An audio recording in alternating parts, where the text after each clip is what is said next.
Hello and welcome to the Social Recruiting Show. I am an incredibly jet-lagged Katrina Collier, social recruiting trainer and speaker. I'm of course joined by my superhero co-host. I've got the giggles. You need to check out her shirt. Audra Knight, employer branding genius, superwoman, all-round fantastic person, of course, Blabcat owning. Today, Ian Hamilton joins us from People Traction. Thank you so much for being here. My pleasure. My pleasure. Looking forward to it. It should be a hoot. If I don't get to go into the dark as usual. Oh, we have a dog. Oh, there he is. Yeah. Ian, could you start with kind of your background in recruitment or how you got into recruitment? And I'd love to definitely hear more about what People Traction does. Yeah, sure. So I started out in recruitment. It's probably about 10 years properly in recruitment, but I acted as a hiring manager previous to that and was responsible for all the recruitment in the jobs that I worked in. So yeah, I suppose I started out in recruitment in agencies, hiring into professional sector with the construction, then moved through into the hiring into engineering for oil and gas up in Aberdeen. Then went in-house, then turncoated again and went out as a consultant on my own. That's what People Traction is. So up until now, I've been a one-man consultant that helps companies build their employer brands, marketing strategies, and that sort of stuff. So that's a very quick resume of mine. Nice. And I bet you're just getting busy because it's just taking off this, marketing inside recruitment. I'm sure it's going well. Yeah. It's something that whenever I worked in-house, we did an awful lot of marketing that wasn't focused on careers, wasn't focused on jobs. It was focused on building brand and building following, and then using that to kind of build into your talent attraction. And shortly after we started that, we saw class results. It was a natural progression to take that out as a consultant and help companies do it. But you said you've done recruitment as well. Yeah. So I've been at unusual, isn't it? Yes. All right. Is it? Yeah. For someone to actually have done it and then gone to marketing. Usually it's marketers trying to understand recruiters, and marketers speak a completely different language, in my opinion. Mm-hmm. Personal brand. Well, how about just look like someone worth talking to? It's like there's quite a difference. Yeah, there's definitely benefits to either side, though.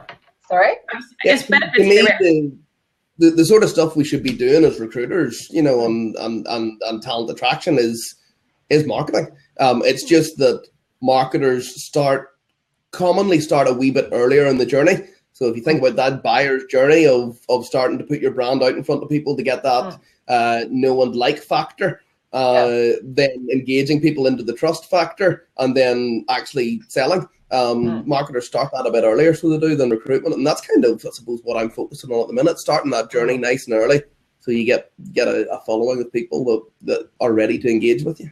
Whereas, because when I worked in-house, going back, because it's like years ago now. Actually, God, how far is it? It's quite a few years. But it wasn't so essential then anyway, but I was the brand because I would get them on the phone, and that was that. There was no...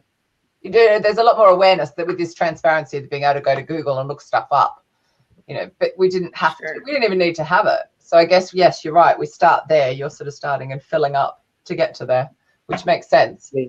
But I'm not sure. The reason I think you stand apart because of the fact you have got the recruiter background. So you get the mindset of, but I've just got to fill a role. I just need to find somebody. Can I just get on with it already? Yeah, and that's where some of the partnerships have got to work quite well, because the people that I work with typically haven't done that corporate in-house large company recruitment function build before. And that's kind of that's what has actually made the success in my career and actually doing that.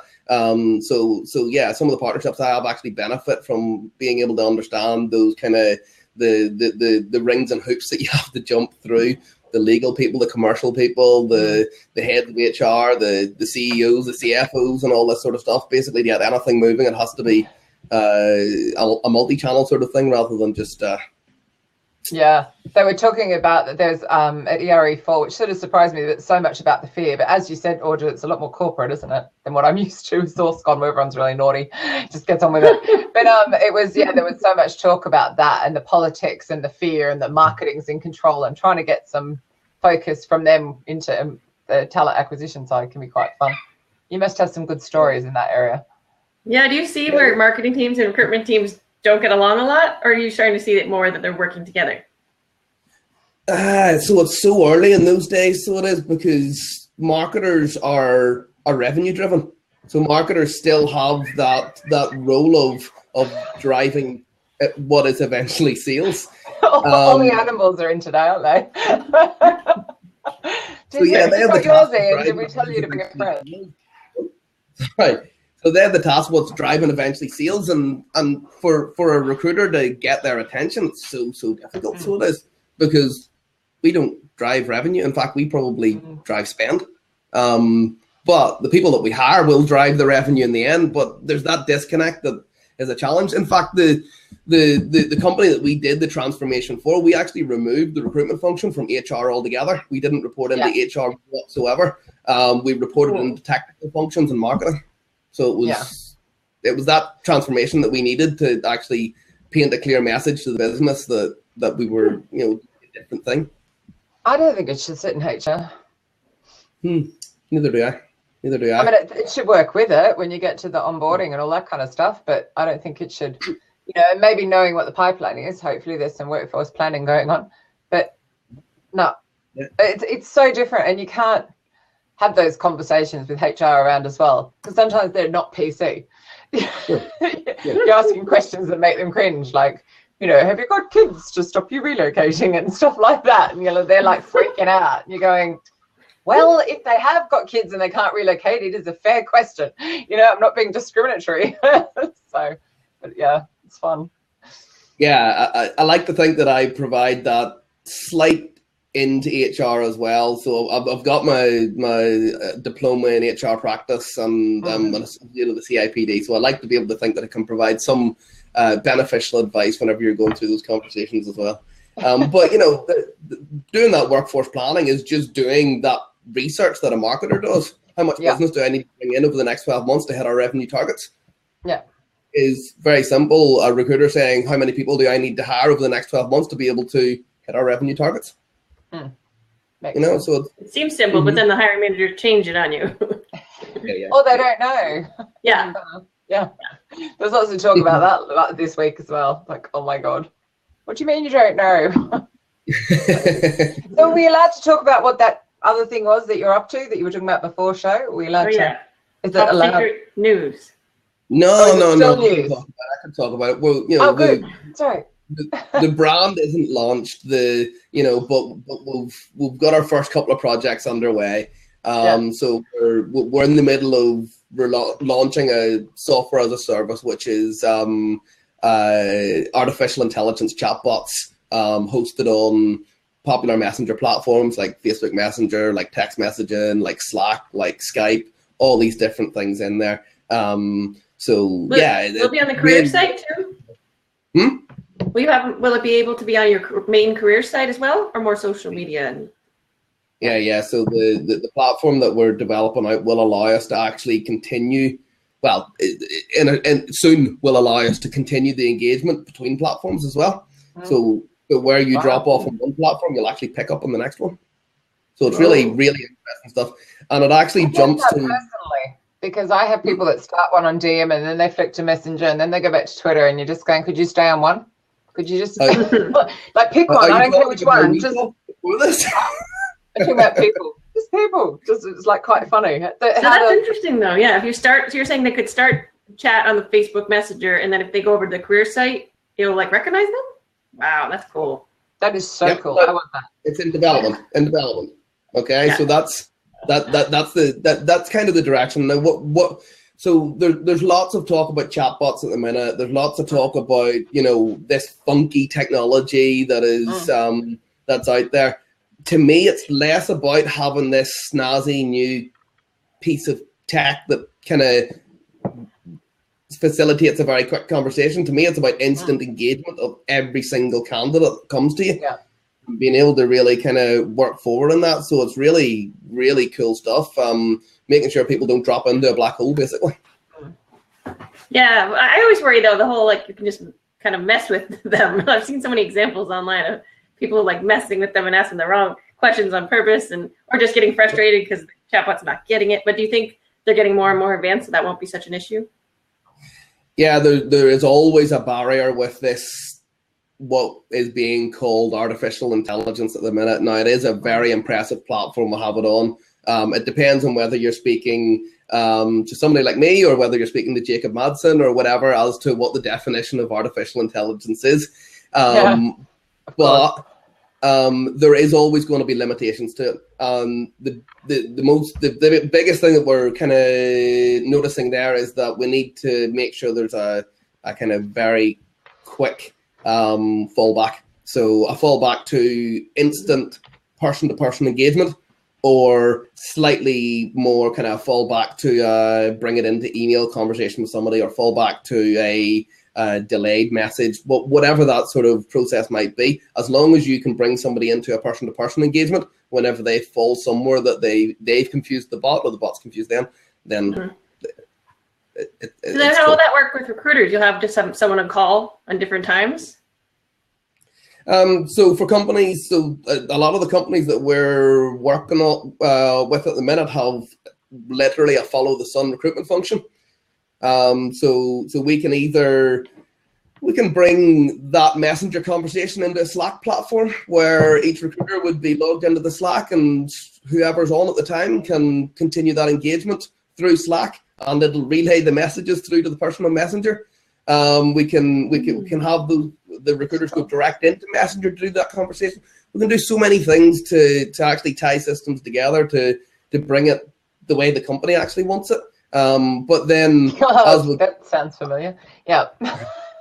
as we follow that out, you know, there's going to be times where clients don't want to have that, and we'll absolutely facilitate that engagement for them if they want us to from our offices. It sounds so clever. I mean, I'm just thinking of my own issues with people chatting, but it is like the resistance you have where all the recruiters are on LinkedIn and all the people are on Facebook. Just if you're going to solve that problem by saying, well, let people chat where they want to chat, but at least it'll be the way you like. I think that's brilliant. Yeah. So, you know, you're opening up through Messenger, you're opening up 1.2 billion people in the world. That use it monthly, 2.1 billion on Facebook itself. If you compare that to LinkedIn, you've got 125 million a month active. So you're actually 20xing your global audience. It's 106. Is it? Wow. According to Statista, yeah. I don't know. I don't know how recent they're. Yeah, 106 million. Yeah. So you know, you're giving yourself opportunities, and Facebook have just brought about their trial of CVs over in America. So if that rolls out globally, we then know that Facebook is making a play for LinkedIn's traffic. It did look interesting. It's not there yet, but yeah. Wait, can you do that again? Facebook and Indeed are partnering? No. No. Facebook's rolling out a like the rest. Yeah, I heard about that. Because I was in Conference Hedge. So, do you think people are going to get into that? I know so many people that are like, I need my business here and my personal over here, and I like it that way. Not me, but I do know people like that. Do you think people are coming around and they'll just have their resume on Facebook? Yep. But there's lots of people that aren't on LinkedIn, don't forget. Yeah. So they don't think like that. I mean, most of the time what I hear is, well, what am I meant to do on LinkedIn? Like if you're new, you've only got a couple of years experience, what do you do? Like you go there and that's... I agree. I kind of put myself there now, what do I do? I mean, you could look at the feed, but it's usually a lot of bollocks. Can I say that? My feed's been stuck. They're back to that top and recent thing now. It doesn't roll anymore. Yeah.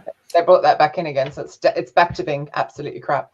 So Recruiting Animal would like to know if you can modify your accent before you go on his show. Sorry? When are you going on Animal Show? Is that coming up? Yeah, on Wednesday. Sorry about that. Yeah, I hope this time he has examples that are relevant to your skill set. I've no meals left already. But don't worry, because he won't ask you any questions that are relevant to your skill set, so don't worry about it. Oh dear. And then No, he'll don't go, have a "Can you hurry up pipe. and answer? Can you hurry up and answer?" It's like, well, you know, if you ask me something that's relevant to what I do. So that's Yeah. Wednesday. I'm gonna make sure I tune in. This Wednesday. Yeah. This Wednesday. So I've got a couple of blogs and a couple of things to send across to the guys so that they've got some relevant information about me. So hopefully, Yeah, we'll hopefully tune it's in. okay. Good point, John. So John makes the point, the problem with Facebook jobs, CV resume, I love the interpretation going on there, is they rely on JSON key data driver job title. That is so last century. Hello, Jim. You sure just easy to go. I'm not sure what Yeah, it so- means. Well, as in that you're relying on people searching on just a job title. Well, only if you're not doing if I was going to post one, I would be targeting it at people and getting it in front of them. I would. You're not Yeah, going no. to Do you I think would that- not be an advocate of the Posting Facebook's it. ability to advertise or to post job adverts. Everything that I talk to clients about is doing paid advertising, so pay-per-click advertising that actually that not only allows you to put job adverts out there, but allows you to build what I refer to as experience funnels or experience pipelines, where you're not just talking careers. If you're hiring career people, you're not just talking careers. You're talking. You're introducing them to brand. You're introducing them to culture. You're introducing them to content that will influence them to either enter or leave your recruitment process. Question on that though, do you think this is why they got rid of the job title as part of the pay-per-click? Because they brought this in. No, you think? I think they're hiding that if it's true, but it could be. No, the job title's Why coming else back. did they get rid of the job title feed in the pay-per-click? I just call it pay-per-click, you know what I mean, the advertising side. Yeah. No, you know what the you're talking about, right? the job title's coming back on that. Is it? Do you know why it was removed? Because I heard it was something to do with the government or like some political thing.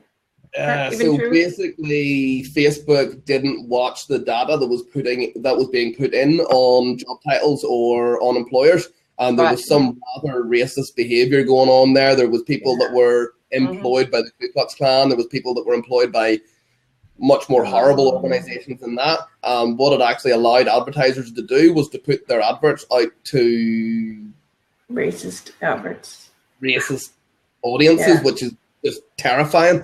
So that hit the news, and Facebook immediately removed it. They're in the middle of restructuring all that data at the minute and bringing it back out. Now that's huge business for Facebook, so it's coming back out quickly.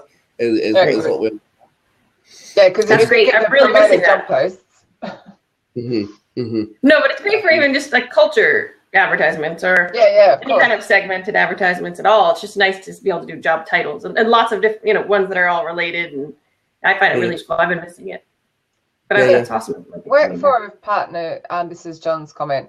Work4 have been around for years, partnering with Facebook to post to promote jobs. So if you go to PepsiCo and have a look at their careers page, they've got the job opportunities there. Theirs is from Work4. I'm not a fan of any of those tabs because who goes on a Facebook page and looks on their tab, this little tab, I think versus just go to their career site? Yeah, plus you don't need anybody. I disagree. Why wouldn't you just go to their career site? Well, you can just iframe in your job board. You don't need anybody to do that for you. You just create an iframe, pop your job board in there, and it's a mirror image of your job board. So you don't need anybody to do that. You don't need anybody. I definitely think you should have them there because people happen upon your page and could just happen to click. So it'd be crazy not to have it there as a RSS feed. At least you've got it anyway, haven't you? If it's cheap. If it's cheap, I wouldn't spend. Work4 is not cheap, but it's very good though. You could apply within Facebook. I don't know if you still can. So that was the other benefit. You didn't leave and end up at the career site where people drop off. Yeah. Facebook. So if you want something to be seen by a lot of people on Facebook, you try to keep your data on Facebook, or you try and keep your audience on Facebook. Sorry, because Facebook want to own that data. The same thing as LinkedIn. As soon as you pop a URL into your post, LinkedIn restrict how many people see it because you're driving people off LinkedIn's site. So it's the same sort of thing. They want to keep people. They want to keep their audience on the site, and that's why. Is that why it's better to stick it in the comment? Interesting. Yeah, so that works, but For how long? Who knows? I'm pretty sure they'll get smart to that fairly quickly and start to kind of lock down on that. But you know, that's one of the things. So why we're doing the whole Facebook Messenger thing and sticking to that as the first platform, because people on Facebook, so Facebook want that to happen, you know. So it's cool. Have you seen the? You've seen the thing. You can add your. You've just done what I've done. You've gone all dark. That's usually me doing that. I'm working really hard to stay in the light this week. I'm worried about how messy my office is, so I'm not going to move it around too far. Nobody's looking past your face. I was going to say something that was going out of my head. I'll ask this question instead. So John Rose asked, can you include an iframe into Facebook Marketplace?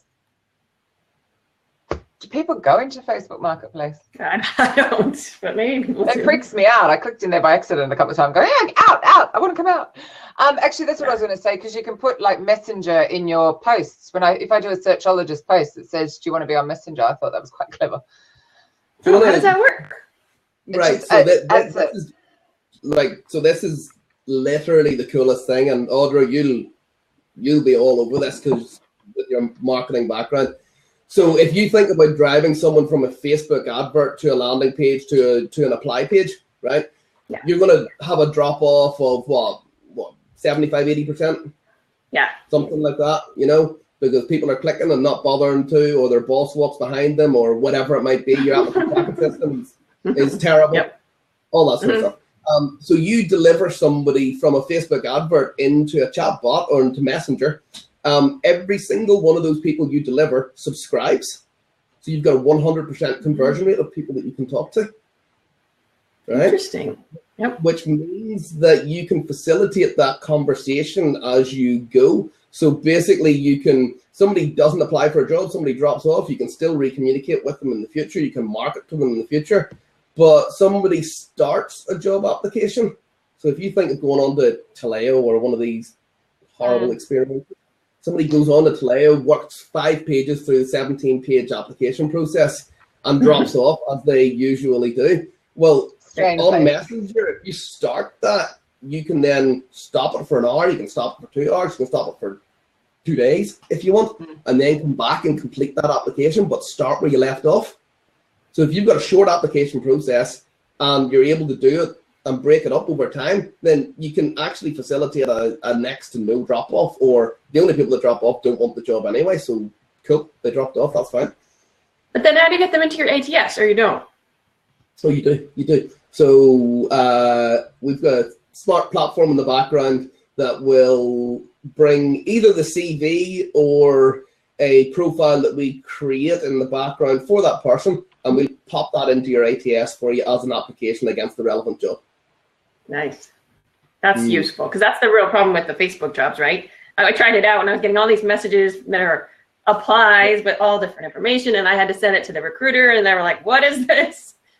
So if you piece together that story of creating your advert that goes out to the right group of people in the right area with the right experience, 100% of the clickers are probably roughly the right person. 100% of the clickers go into your Messenger and get subscribed to your Messenger. You then facilitate a really easy and really nice application process without them leaving Facebook. Wow, that's cool. You know, assuming you want all of those applicants, all I ever hear is we've got too many applicants.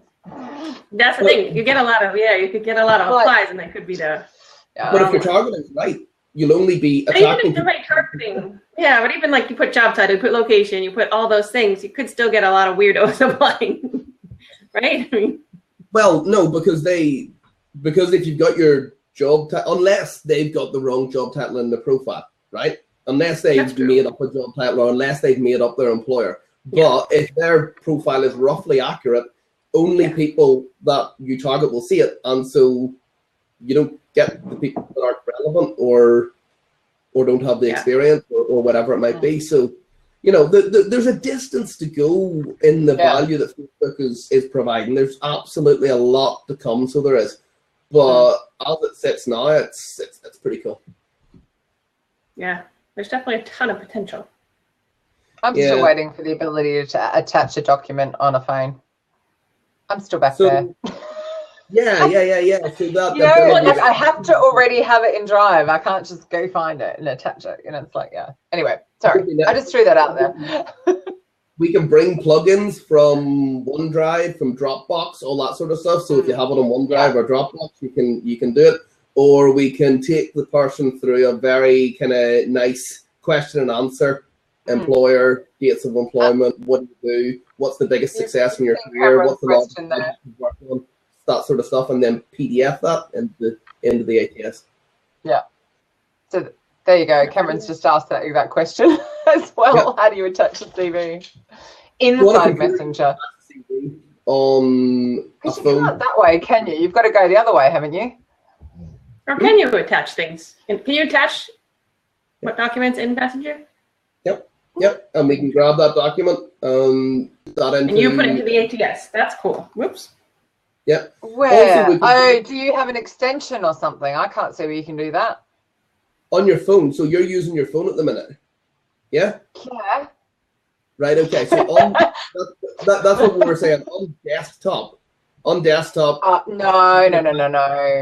On your phone, we'll ask a series of questions that will create a PDF summary in the background. Now, the recruiter's still going to need to go out and still going to need to ask for the CV at some stage, but they'll get a summary that will allow them to qualify the person into the recruitment process. Because you know that Facebook has 1 billion mobile users.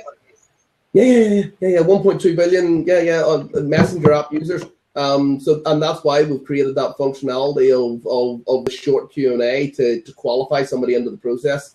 That then still but I'm just meaning they'll want to attach from their mobile. It would be nice. Hence, we're going, how can you do it? How can you do it? How can you do it? It's been the fall down of so many things for so long. And why doesn't Messenger, Facebook themselves just sort that out? The mobile providers sort it out. Okay. Like it's them that haven't sorted it out ever, which is weird. Restriction, actually. Sorry? I think it's an iPhone restriction. Is it just iPhone or is it all of them?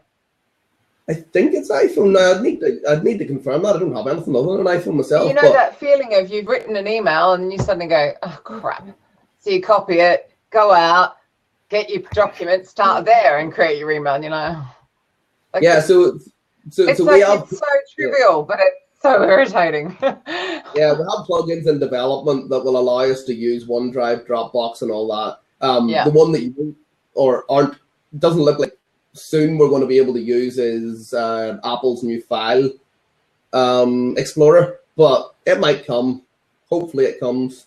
We'll wait and see. We've got a backup if it doesn't, so that's cool. I think there's so many people on Drive and Dropbox, they probably don't care about the other anyway. Yeah. So I want to talk pixels. That's what we should be talking about. We shouldn't be talking about that. Can we start with Katrina's issue with pixels? Right, go. She goes to the Bravissimo website just once to discover that her breasts are not big enough. Yet every single time I open Facebook, there's the advert to remind me that my breasts aren't big enough. I'd say they work for me all the time. And I can't get rid of it. I know, they're absolutely awesome, but it is just so funny. Because it's one of the little ones down the side. It's not one of those ones in your feed that you can delete and say this is irrelevant. Oh my God, it's been going for months. Yeah, sorry. Okay, yeah. Jim has stopped multitasking. I've talked about breasts. Other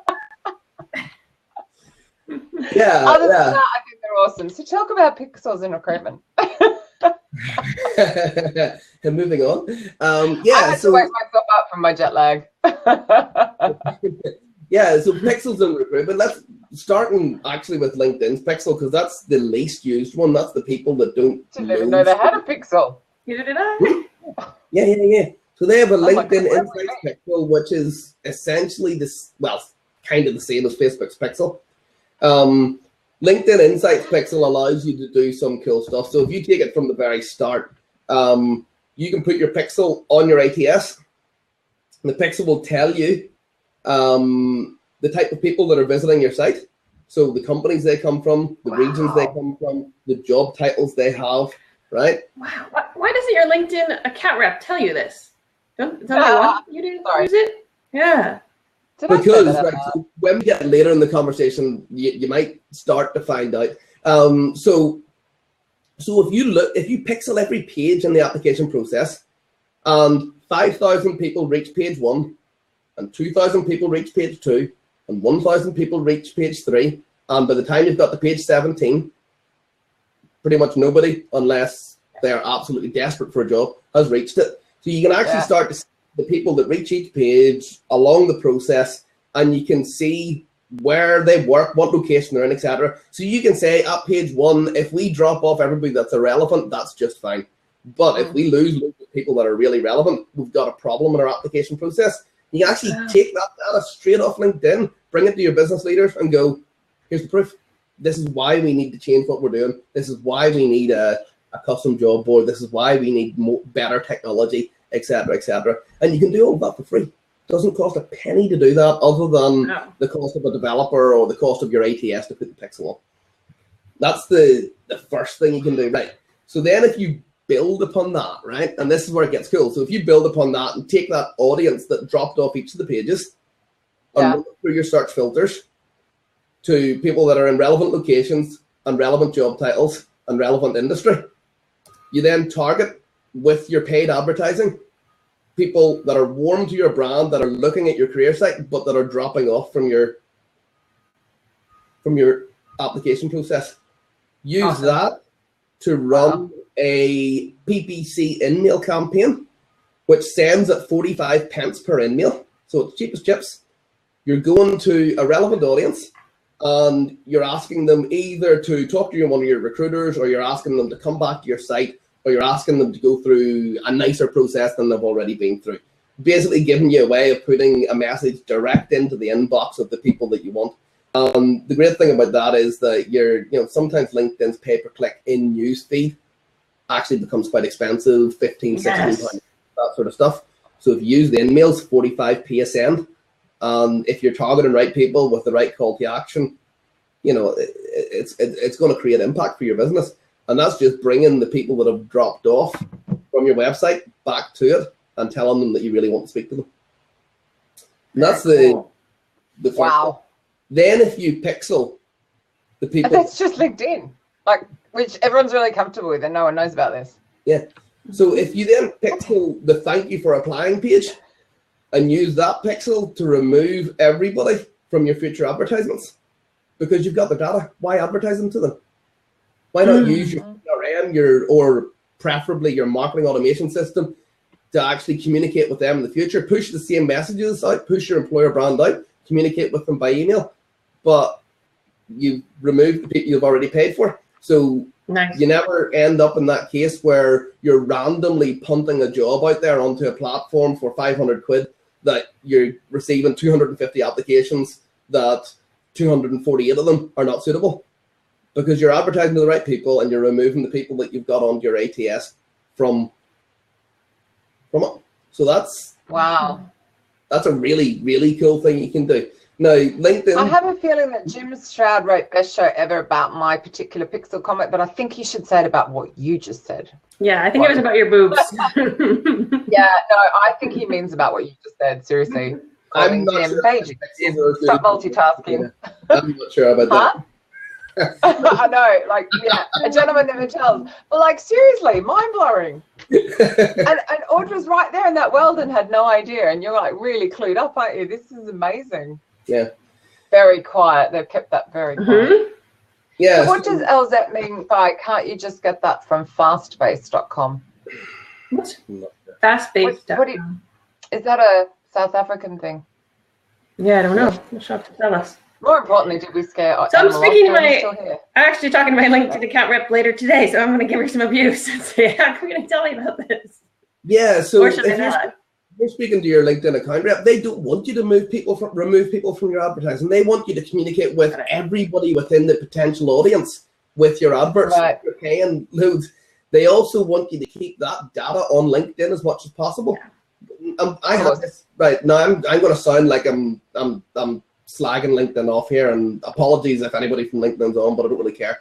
I had this conversation with the LinkedIn account rep a short while back, where they were recommending the employer branding campaigns use the lead forms to capture the details of people.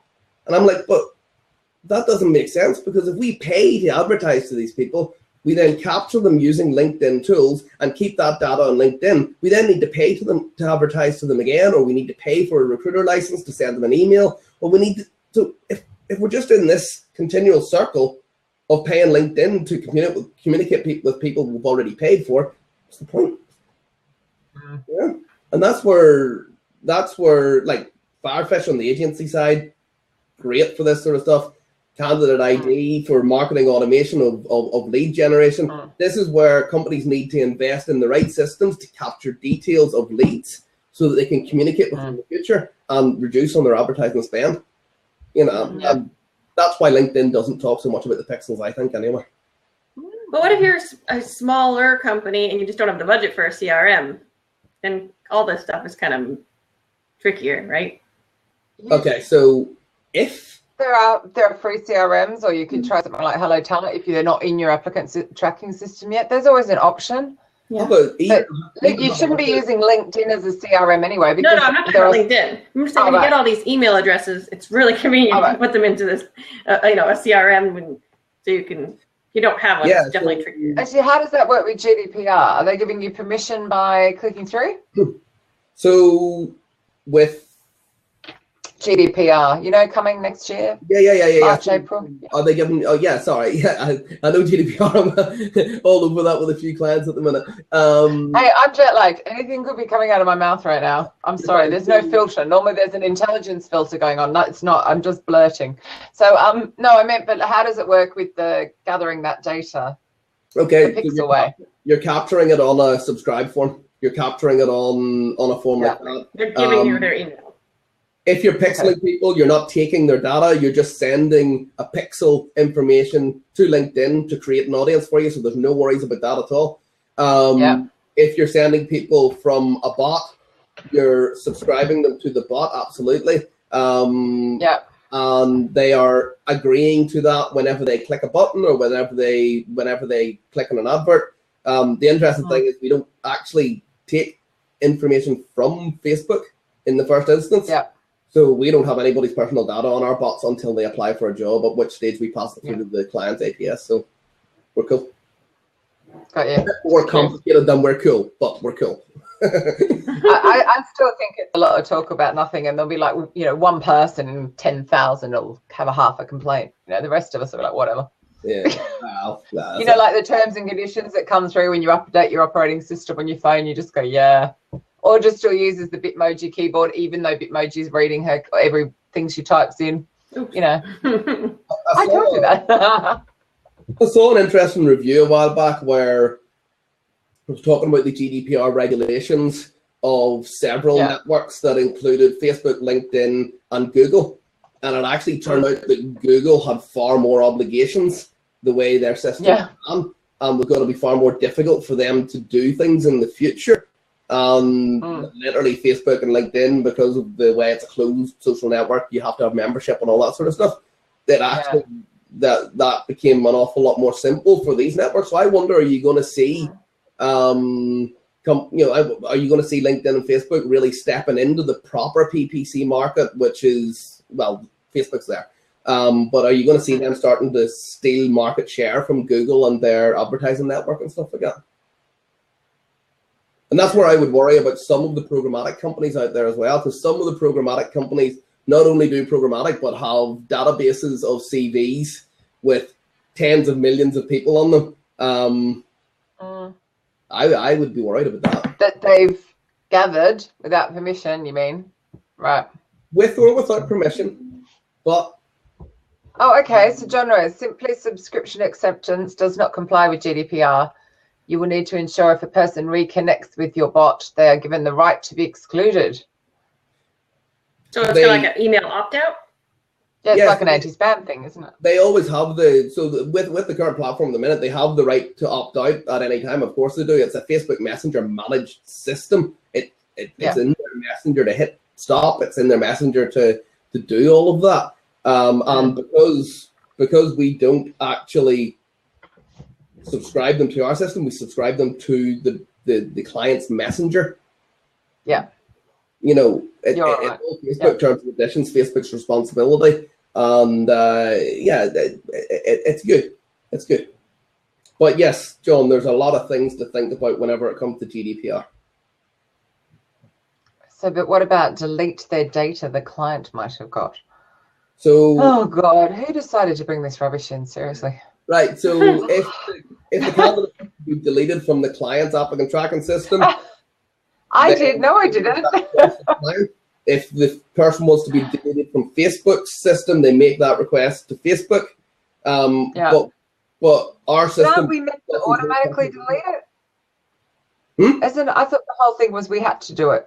We had to automatically delete stuff or something. I so have to catch up on it all. Yeah. I'm going to do it all in one hit. Yeah. We're just working on it. So there's a lot of stuff going on with GDPR. There's still a lot of grey area, so there is, and a lot of people unsure of what way it's going. But it's complicated, I guess. We're comfortable that we're looking good.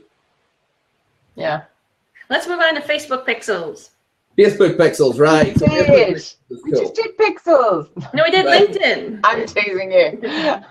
She's so excited. Cool, because you get more functionality with Facebook Pixels. You can do the same stuff on reporting who drops off. They won't give you as in-depth data about the professional kind of makeup of that audience. But you can do the same drop-off tracking. You can do all of that. But then Facebook Pixels has more functionality where you can A/B split test. You can schedule campaigns. So, for example, if I was doing one of my experience funnels where you would be typically either going after a slightly colder audience or you'd be going after a new audience altogether. And the last thing you want to do is put a job advert straight out in front of them. That's old school. It doesn't work anymore whenever you're trying to attract people for careers. So what we want to do is start with promotion one, which starts to introduce the brand and the cool things they do. So, for example, working with an automotive company a while back and had a very bland brand, but they manufactured some of the parts for the Black Hawk helicopter. They manufactured some of the parts that helped the fastest car both accelerate and stop, fastest car in the world. Yeah. Start motivating some of those stories, then the engineers start to actually get excited about it, start to really engage with it. Yeah. Then if you start using your employer branding material that hopefully we've created over time to put the messages out. So if you're recruiting somebody in Boston, let's put a Boston message out. If you're recruiting somebody in London, let's put a London message. And they'll ring your bell just like that. Patrick, be right back. So that's have you? That's the third. So that's step one. If you go into step two, you're doing more of this is the team in your area. If you go into step three, this is a relevant person within the area that you would work in. And then if you do step four, it's call to action, bringing them into your recruitment process. So doing that over a period of time, getting that know, like, and trust, and then going for conversion. Yeah. And you can actually, on Facebook, the Pixel, you can run that is scheduled 3 days apart, 7 days apart. So once they see one, automatically they see 2 in 3 or 7 days time. They see 3 in another few days time. So what you can do is, if you have a good grasp on your funnel and your workforce plan, so if you know you need 10 people to be recruited next or in 3 months time, and you know that to recruit 10 people you need 20 candidates, and you know that to have 20 candidates you need to have 50 people interested in it. Well, then you can actually start to go, right, well, to get 50 people interested, I need to spend £100 in advertising to bring those people into my pipeline and to get them interested. You can actually go, right, okay, so in 6 months' time, I need 30 people, so you just treble the amount you spend. And you allow that content to sit there. So the advertising turns off once you've got enough people into your pipeline. And you then allow that content to have a much longer lifetime, because you're not just blasting it out to everybody at once. People only see it whenever it's right for them to see it. So you could actually create a few pieces of content that last a year, last a year and a half if the content's still relevant, and just have it drip feed people into your pipeline all the time. So Facebook Pixel's really, really cool, the functionality that they add and bring to you. I think I missed the most important bit. I have to watch it back after. Sounds good. But what was your delivery? Something from Bravissimo? It was something important I had to get. Sorry. I love the way you turned your video off. It made me laugh. we were all watching, and she's gone. Oh, dear. No, but also a lot of the talk was around rejection. I think the bit recruiters struggle with, or the conversation that I have a lot, because I'm always about like share photos, share videos, and do this kind of stuff. Like you've got the creative brain to go, here's the part, and this is where it ends up, and kind of that journey from that part to the fastest car and all that kind of stuff. I think recruiters really struggle with going, but how do I make it not just the jobs? Yeah, it's going to be different for every single company. If you can't find something within your company that somebody within your target talent pool would want to work on, and you can't share that, then you've got a problem, a bigger problem in your company than that. You know, your talent attraction is completely on its head. So it is. You know, if you can't find stuff that people would want to do. Yeah. So how do I share it? And then if you run, so you run that. There's still so much fear. That's all I hear all the time. We can't do that. I'm like, I get it. The worry of social backlash, the worry of the spelling mistake that spells a rude word, the worry of somebody being on. We videoed that person and they left the company, and yeah. Whereas my head's going, oh, I could put time lapse on my phone and actually follow the piece all the way to the car. That would be really cool, in my opinion, to have a 30-second video that shows, make this part land here. It literally shows the journey. That would be awesome. Totally. That'd be great fun. I'm a bit of time lapse obsessed at the moment, though, to be fair. I think it's always just a struggle, too, with recruiters just creating content. That's just not their thing, some of them. You know what I mean? I don't think they're creative. Necessarily, they're great at sales and sharing the stories and that come into our company and do blah blah blah, but not necessarily that that creative marketing piece. So it is a different skill set. Totally, like there's sales and there's creative. They're very different. The different skill set, but it's so much easier to do these days because people, so people didn't want to see me come on to this webinar with a polished speech and a pitch and a slide deck, right? They want real people, they want real life stuff. They want doorbells going off in the background, and they want dogs. That's what they want. Dogs, cats, yeah, right. So all of a sudden, it's okay to use an iPhone to do a quick video of somebody and get that out there in a real life. You know, like I feel like I seriously feel like Ben Gledhill's fanboy or something like that. So I'm always talking about the stuff that he's doing. Seriously, like so some of the stuff he was doing where he was interviewing the manager that was on the way out of the business about the role that they were looking to replace, and all of the content, like all the good content, but then what's the biggest challenges of this role? What's not right with this role? And you've actually got a guy in the reception area of Man Met University telling the truth about his role. That's way more engaging to me than some polished video.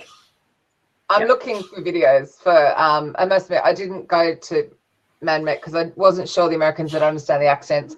So joking, everyone I just offended. But I was trying to find a really nice, just general employer branding one, and I couldn't find one. And then I happened upon, and it's not on the Met's website, which is a real shame, but this one that's about the job. And it talks about the job is being spat on by those you're arresting and those you're helping. You know, the job is 3 officers that lost their lives.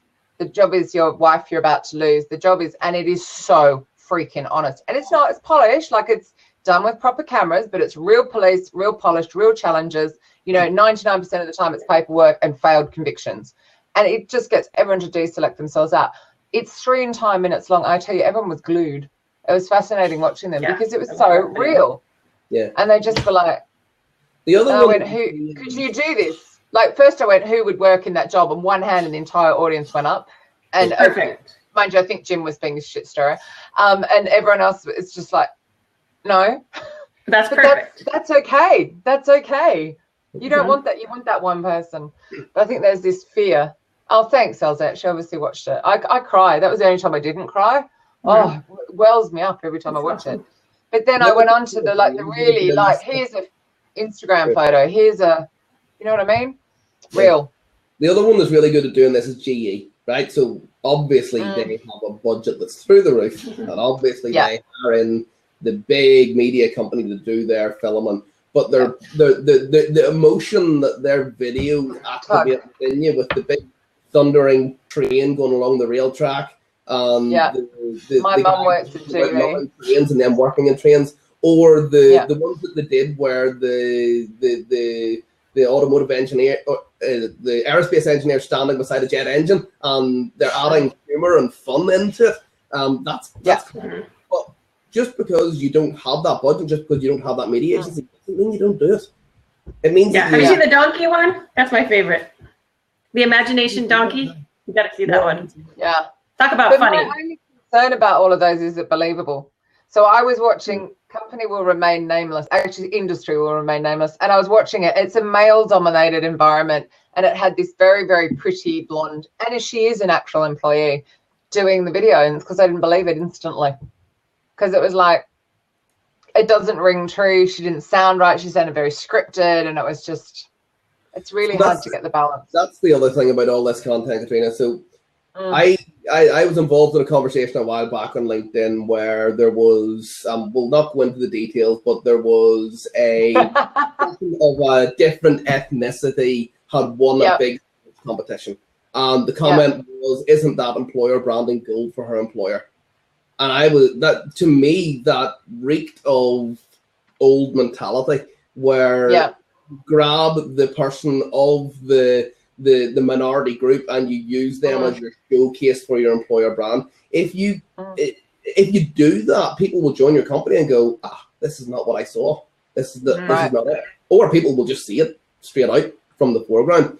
So there has to be a lot more effort and a lot more care taken whenever you're creating your content. It can't just be a person of each different ethnicity in a photo and each different each different sexual orientation. It can't be that. I know, it always looks so naff when you say it as well, because it's just the skeptic gene that pops up. Then I saw the video there's an article out this morning. Southwest, I think it's Southwestern Airlines or Southwest Airlines had an all-female crew for a flight, and they just made it into something so dramatic. That shouldn't be dramatic. It should just be that. So what? It should be like normal. But I was like, I haven't seen that. So they were saying that was bad. It's really cool that they've got female pilots.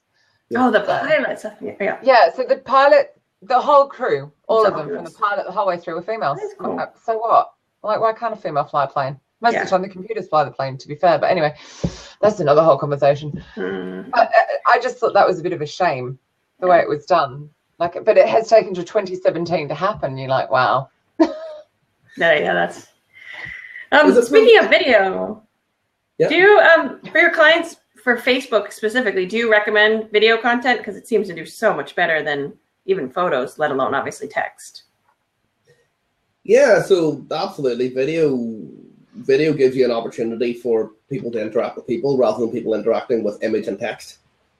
So video's big. It's the most engaging type of content out there. And doing through paid promotion, you'll get just as many people going through. But Facebook's videos are really cool for paid promotion because you can drop them straight onto a landing page where the video takes up the first quarter of the landing page. And then you scroll, and you've got the rest of the content. So if you were throwing through the landing page, absolutely that way. I would definitely recommend video. If you can get your company to open up and be honest and be open to the idea of video, then absolutely.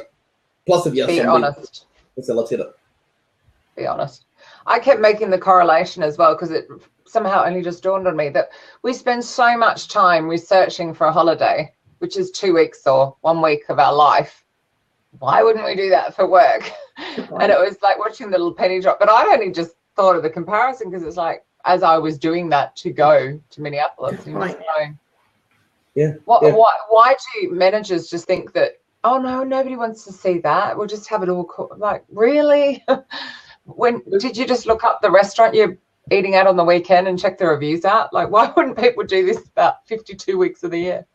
Anyway. We're still coming out of the stage where jobs are a commodity. Jobs, you jump from one to the next, or you didn't have the information to be able to research. But I know for sure. Like, so I applied. So the company that I did the transformation with into in-house and all that sort of stuff.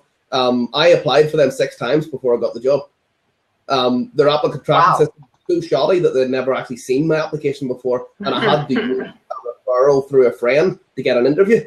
But I'd chosen that company because I knew I knew the way they behaved, I knew the way they worked, I knew there was opportunity, and that's the way people choose jobs these days. How did you know? Was it like their career site, review sites? What research did you do? All those things. Oh yeah. So they're a big brand in the local area. You're gonna hear and know about them anyway. But they were the company that I decided. So yeah, website onto their website. Their social was pretty quiet, so it was. But kind of, I suppose, researching through your own contacts as well as to what an employer is like is the sort of research you do. But yeah, if you're a career-oriented person, you do your research. If you're just a jobber that jumps from job to job to job to job, never really kind of makes it further in their career, then you don't do your research. So I suppose the question is, which do you want to attract? Do you want to? Good point. Love it. Or do you want to just advertise jobs? Yeah, very true. We use Clinch for it does heat maps, so you can see when a person's on the job page. Do they just hit apply and read nothing, or do they spend loads of times on the different areas? So that's pretty useful for recruiters. Yeah, same thing. Sorry? What do you see from that? Do you see people spending time and doing research, or? Well, it's a real mix. A lot of times they'll kind of apply pretty quick, and then if you call them, a recruiter calls them up and says, "Okay, we're interested. You're going to have an interview." Then hopefully you see them go back. And you see them spend more time then and maybe watch the video, and that's what it's good to see. So it's just useful information. Or if you see they come back every day and they're doing then you know you can give them a really low ball offer because they're so in. That's shocking. And on that bombshell, as we are running out of time, just completely on Cameron's attention. Love it. That's what I've heard, at least. I've heard that. Brilliant. How can people find you, Ian? Because we're running out of time, would you believe? Yeah, Twitter, Hamilton_Ian, Facebook through my clickbait posts. Hang on, you're Ian with an I, don't forget. Ian with an extra I. 2 I's. Yeah, 2 I's. Yeah. LinkedIn, you can find me there. I'm pretty active, sharing plenty of stuff. Cool. Yeah. Fab. Easy. Awesome. Thank you so much for that. That was very cool. Yeah, thank you. Animal show on Wednesday as well. Yep. Yeah, good luck. Wednesday. He did go, by the way. When you asked where he went, he'd gone. I think my comment. Yeah. Like, seriously, be ready for nothing that relates to what you do as examples. Anyway, sorry. Any wonders my guests won't turn up? Next week, I'm still bitter. Yeah, we're off. I'm still bitter. We're off next week. Yeah. Next week, I'm afraid I'm in Berlin. Well, I'm not afraid. It's going to be fantastic for me. However, we can't have a show. I'm so sorry. However, the week after, Ms. Jackie Clayton, who is still here, is going to be on. And then I'm on her show. So we're arguing alternative points in the 2 shows. So that would be really, really cool. Yeah. So a whole load of fun. So thank you, Ian, so much for being here. Yeah, thank you. That was great. I have to watch it again. Yeah, I feel like I need to watch it again. Love to see you guys. Thank you very, very much. So many bombshells in that. It's cool. Yeah. Shall see you soon. Actually, I'll see you at Disrupt HR on December 5th as well. Woo! It's all happening. 5-minute challenge, much harder than the animal show. Oh, that's a tough one. So it is. Yeah. Got to practice that. You'll be fab. Don't worry. All right. Thanks everyone for joining us. Thank you. Bye. Okay, guys. Bye.